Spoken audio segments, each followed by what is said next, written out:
Aujourd'hui, c'est l'effervescence dans les cuisines du Ménagier, à Castelnau de Montmirail dans le Tarn, où le chef Gérard Garrigue s'affaire à la préparation d'un chef-d'œuvre de la haute gastronomie française, le lièvre à la royale. Pour réussir ce mets d'exception, un patient travail est nécessaire afin de réaliser cette recette mythique, particulièrement appréciée à son époque par le roi Louis XIV, mais déjà connue dès le XVe siècle et décrite pour la première fois en 1775 par Menon dans les soupers de la cour. Pour satisfaire les fins gourmets, plusieurs jours sont d'ailleurs nécessaires pour cuisiner le digne capucin. Pour commencer, un lièvre à la royale, c'est la partie la plus délicate. Il va falloir le peler. Donc jusque-là, on ne sait pas à quoi on va avoir affaire. Est-ce que le lièvre sera bon pour faire à la royale ou pas bon? Donc il est important qu'il ne soit pas trop démoli. Donc là, c'est surprise, on va voir. Visiblement, c'est un lièvre qui a été bien tué.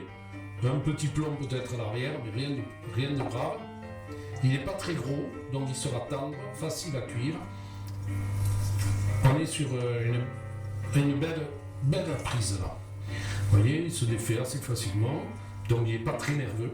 Parce que forcément, plus c'est dur à peler, ça veut dire que l'animal est très nerveux. Donc, a été très nerveux quand il est mort, donc il a les membranes des muscles très tendus, et il est difficile à peler dans ce cas. Celui-là, visiblement, impeccable. Il est parfait. Donc là, c'est la partie la plus fragile. J'ai défait l'os qu'il y a entre les deux pattes pour pouvoir ensuite protéger au maximum quelques fuites que ce soit quand j'ouvre. Parce que là, j'ouvre que la peau du ventre. Dessous, j'ai toutes les entrailles, donc, et je ne dois pas esquinter le foie. Et là, je vais récupérer maintenant le cœur. Et avec le cœur, j'ai ouvert donc le diaphragme, qui est la séparation entre l'abdomen et les poumons. Et de là, va couler tout le sang dont j'ai besoin pour faire ma farce. Donc là, maintenant, on est dans la partie la plus difficile, parce qu'il faut faire très attention de ne pas percer les peaux, parce qu'on va ensuite reconstituer le lièvre. Donc on va le désosser en partant d'ici, c'est-à-dire du ventre, d'en haut, de la poitrine, et on va faire en descendant délicatement. Là, on est dans la partie délicate parce qu'on est sur le dos comme ça, à la pointe, à l'épine dorsale, on est pratiquement à fleur complètement de la peau du lièvre. Donc il faut faire très attention à la façon dont on va la sortir pour que quand on va vouloir la retirer du lièvre, parce que vous avez, c'est très fragile. Donc il faut faire vraiment très attention pour ne pas percer. Je fais ça.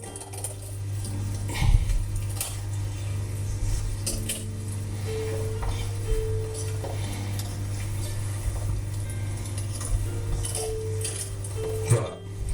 Et le lièvre n'est quasiment pas percé du tout. Et on a le paletot du lièvre complet. Voilà. Maintenant, il nous reste à enlever les os du quasi, les os complets de la cuisse, retirer aussi les avants et les antérieurs, parce que ces antérieurs, ça va nous servir à faire la farce. Mais là, on a tout le rable entier.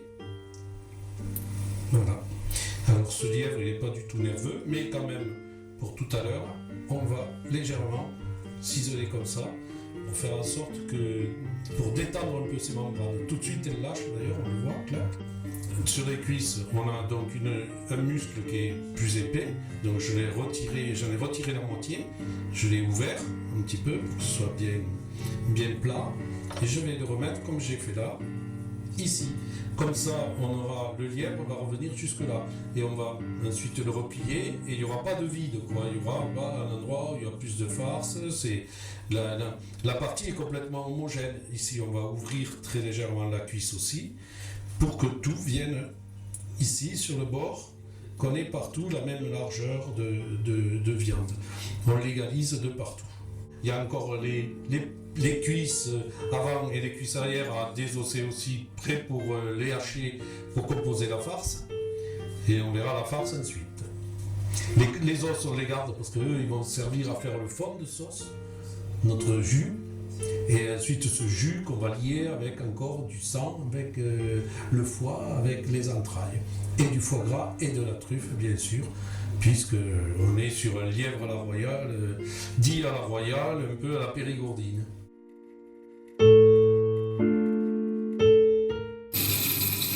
Alors là, j'ai mis un foie, deux cœurs, deux foie, que je rédile un tout petit peu.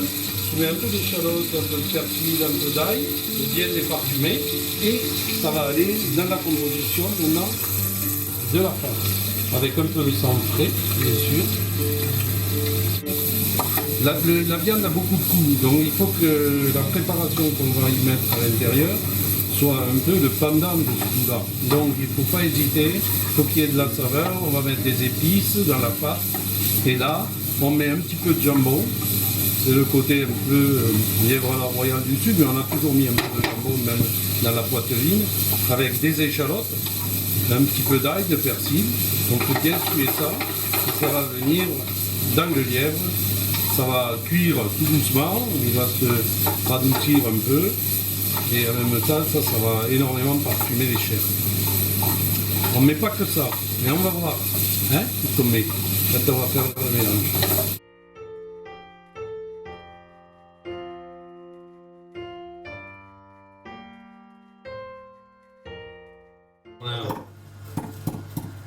On a un mélange de poivre long, donc pile. Alors j'aime pas le mixeur parce que le mixeur ça échauffe. Il faut que les senteurs elles soient pures. Donc on a de la maniguette, autrement appelée la graine de paradis. On a du poivre long, du poivre noir, du Brésil. Et on a en même temps de la cardamome qui a été enlevée de sa coque. De la cardamome verte. C'est du travail un petit peu à l'ancienne, hein, mais je trouve que ça, quelquefois, ça garde quand même l'intérêt parce que là, on a une vraie saveur. Quoi. On n'a pas une saveur échauffée. Quoi.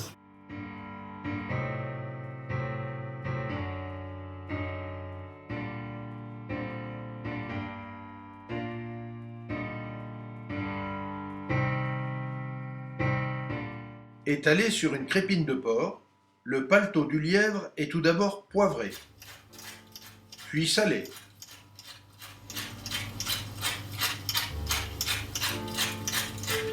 La viande, il faut qu'elle soit relevée. Hein. Arrosé ensuite d'armagnac.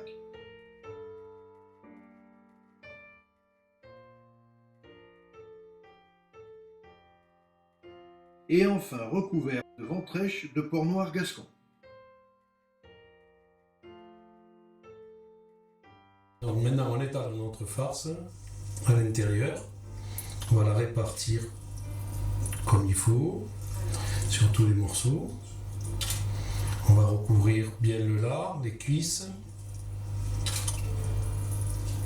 Alors dans cette farce on a quoi? On a les pâtes avant, on a la chair du collier, on a mis du foie gras, on a mis toutes les épices qui correspondent à un goût de venaison. C'est-à-dire, on a dedans de la graine de paradis, on a du poivre, on a de la cardamome et bien sûr du jus de truffe, de l'armagnac, un peu de porto. Et maintenant, on va y mettre quelques lames de truffe, mélaноsporum, au fond, comme ça. On a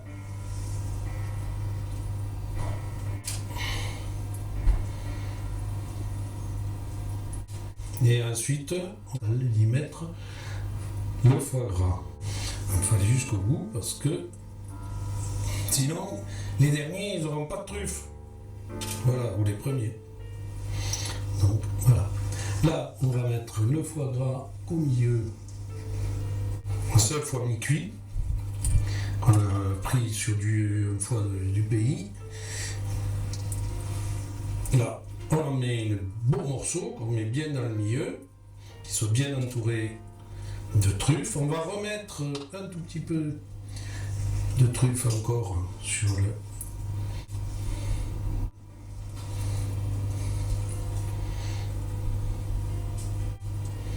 Voilà. Là-dessus, on va bien sûr enfermer toute cette truffe et ce foie gras avec un petit peu de farce.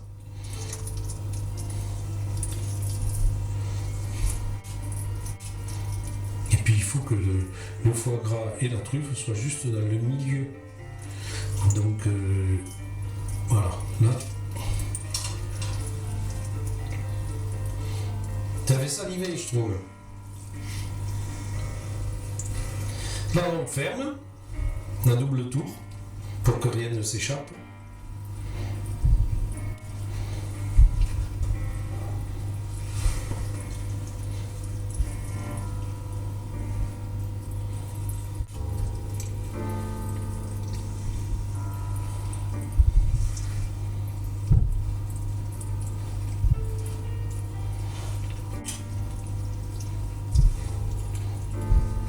Et on finit par la crépine.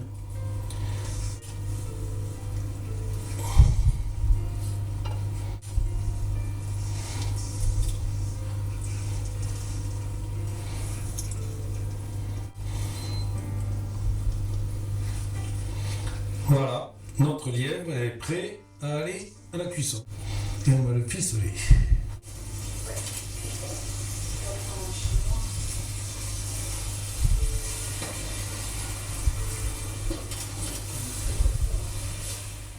Avant de l'enfourner et pour le saisir à haute température, le lièvre est tout d'abord généreusement badigeonné de graisse de foie gras de canard. Ça y est, les lièvres ont passé leur premier test. On les a passés au four, très chaud. Ils ne se sont pas recroquevillés, donc ça veut dire qu'ils seront tendres, qu'ils ne seront pas nerveux. Ça, c'est toujours l'angoisse quand on fait un lièvre à la royale. Si on a un lièvre qui est un peu nerveux, il va se racornir et il ne sera jamais possible de le cuire à 100%. Il reste au volant, il se démolira, ta farce sera partie à sucette, tu te seras embêté pour rien du tout et ton lièvre ne sera pas bon. Là maintenant, on va les rentrer en cuisson dans le bouillon, au four. Voilà. Donc là maintenant, on va les mettre les uns à côté des autres, au lit. Et on va les mettre 3 heures de cuisson four allumé et toute la nuit.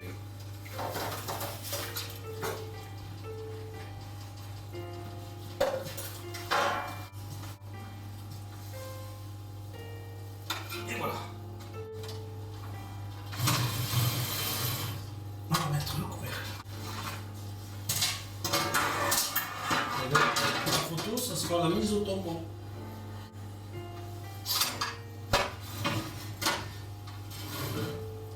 Et voilà, et dans quelques minutes, on vient de voir comment ça se passe. Quel bonheur de voir un chef heureux dans sa cuisine et fier d'avoir réalisé dans les règles de l'art cette légendaire recette qui révèle aussi sa superbe réussite au moment de la déco. Et moi je suis émerveillé parce que c'est extraordinaire de voir, voilà, souvent les lièvres, les cuissons comme ça, on a un foie gras qui est granuleux, qui part en sucette. Là, le foie gras est ferme, on voit bien la trace de la truffe tout autour du foie gras. Les muscles sont parfaitement roses, la farce est restée rose. Ça, c'est une longue cuisson.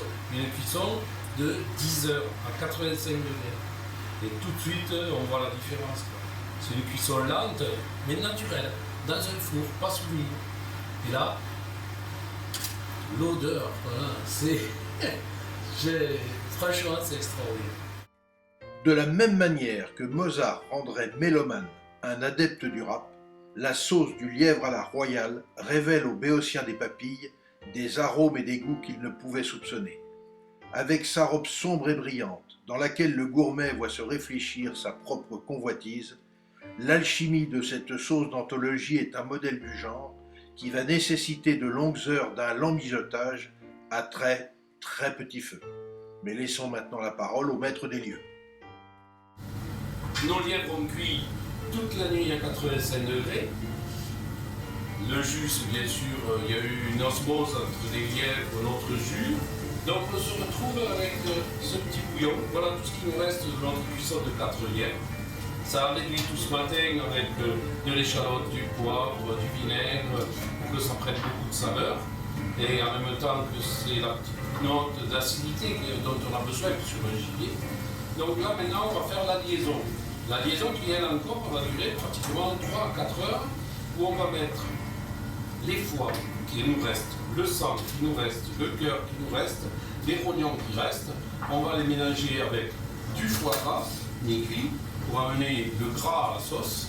Le gras, mais le gras fin, c'est-à-dire c'est un gras qui va s'incorporer aux molécules liquides pour ensuite faire réunir un petit peu les molécules de sang, l'hémoglobine, et en même temps faire rajouter ce petit côté rond en bouche, moelleux, onctueux. Et on va voir évoluer toute l'après-midi en fait notre sauce vers qui va gagner en onctuosité petit à petit. Alors qu'on va partir sur quelque chose de presque un peu brouillon après notre liaison, petit à petit ça va s'affiner, mais ça demandera à ce que ça ne bouge jamais. Et il faudra l'incorporer comme une crème anglaise. Voilà, alors donc dedans, je vais mettre là. Donc là, pour le parfum, on a 200 g de pelure de truffe, première ébullition, donc parfaite, qui sent la truffe, mais à fond, avec du jus de truffe. On va le rajouter à notre sang, en n'en laissant rien du tout, parce que c'est de l'or noir, mais de l'or quand même. On vient tout bien mettre là-dedans. Voilà, ce foie gras, on a à peu près là 250 g, 300 g de foie gras mi-cuit, pour justement que le gras soit déjà fixé dans le foie gras, pour pas qu'il vienne se perturber notre liaison. Là, ça va faire un peu de bruit, mais on va mettre en route.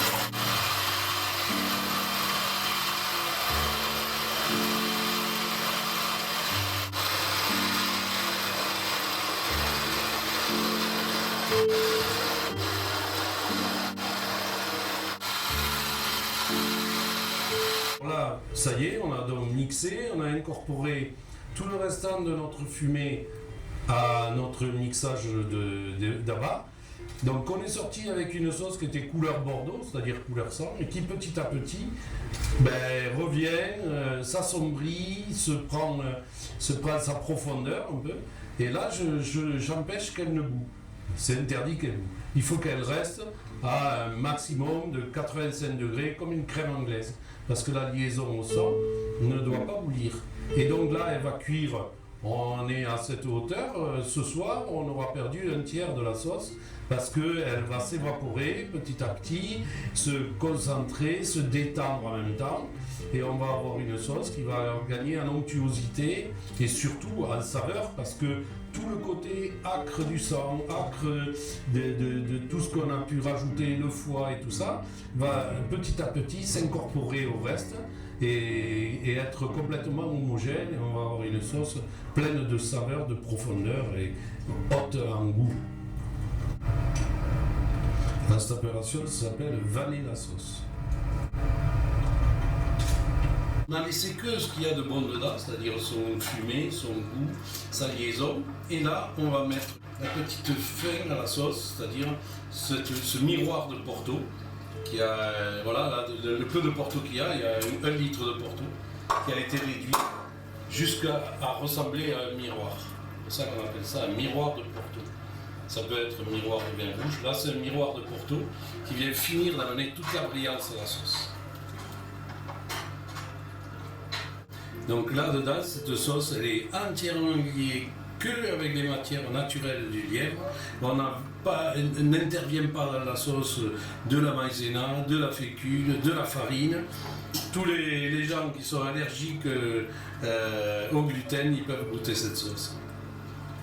Et ça n'a aucun écœurement, c'est que de la saveur conjuguée, mêlée, qui se sont toutes entrelacées, et voilà. Et ça fait une sauce d'amour. Alors, gourmet de toute contrée, retenez bien cette excellente adresse coup de cœur à découvrir absolument et à recommander sans modération. Une maison exemplaire qui aurait probablement inspiré en son temps ces quelques vers à Grimaud de la Reynière. Un cuisinier, quand je dîne, me semble un être divin, qui au fond de sa cuisine gouverne le genre humain, qu'ici-bas on le contemple comme un ministre du ciel, car sa cuisine est un temple dont les fourneaux sont l'autel.